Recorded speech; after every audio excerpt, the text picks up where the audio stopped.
அங்க சொரியாதுன்னு எத்தனை தடவை சொல்றது? இன்ஃபெக்ஷன் ஆயிடும். குடும்பம் மொத்தமா உட்கார்ந்துருக்கீங்க, எத்தனை தடவை சொல்றது? ஒரு நேரத்துல ஒரு அட்டெண்டன்ட் தான் இருக்கணும்னு. இங்க இருந்து கிளம்புங்க கிளம்புங்க. கேட்க மாட்டேங்கிறீங்க. பேஷண்ட் எப்ப ரெஸ்ட் எடுக்கிறது? இங்க பாரு, கால் முழுக்க உடைஞ்சிருக்கு.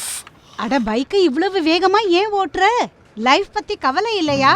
சிஸ்டர், அந்த வேலைக்கு முதல் நாள் லேட் ஆயிட்டு. சரி சரி, 3 விஷயம். காலை நேரா வச்சுக்கணும், ஸ்ட்ரெயிட். அப்புறம் சாப்பாட்டை முழுசா முடிக்கணும். அப்புறம் ராத்திரி ஃபுல் ஸ்லீப். புரிஞ்சதா? சரி. இவங்க நர்ஸா அல்லது ஜெயிலரா?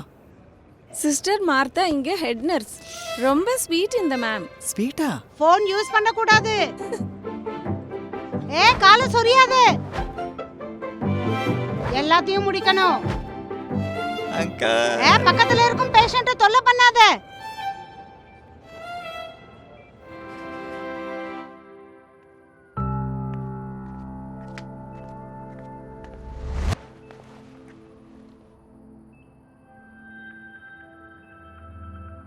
அம்மாவை ஃபோன் பண்ணி ஏன் வர சொல்ல மாட்டேங்கிற?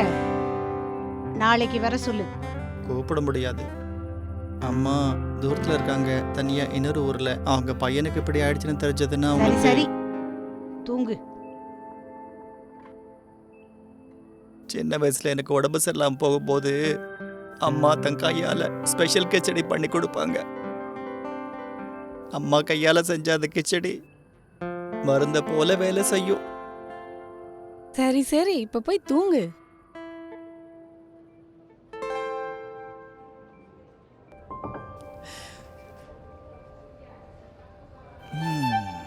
Thank you so much sister. அப்படியே அம்மாவை போல கிச்சடி பண்ணிருக்கீங்க. தேங்க் யூ எனக்கு இல்ல, மார்த்தா மேம்க்கு சொல்லு. அவங்க வீட்ல இருந்து சமைச்சு கொண்டு வந்திருக்காங்க உனக்காக ஸ்பெஷல் கிச்சடி.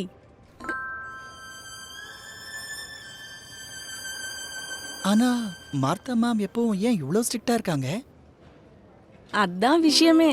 நாங்க நர்ஸுங்க திட்டுறது தான் வெளியே தெரியும், ஆனா அதுல மறைஞ்சிருக்கும் கவலை சில சமயத்துல மட்டும்தான் வெளியே தெரியும். எங்க மார்த்தா மேமும் அப்படித்தான். பேச்சு கடுமையா இருக்கும், மனசு ரொம்ப மென்மை. முழுசு முடிக்கணும். மேலே கடுமை, ஆனால் உள்ளே மென்மை. அந்த கடுமையிலும் தாயை போன்ற மென்மையும் உள்ளது. மேன்கைண்ட் ஃபார்மாவின் செவிலியர் தின வாழ்த்துக்கள்.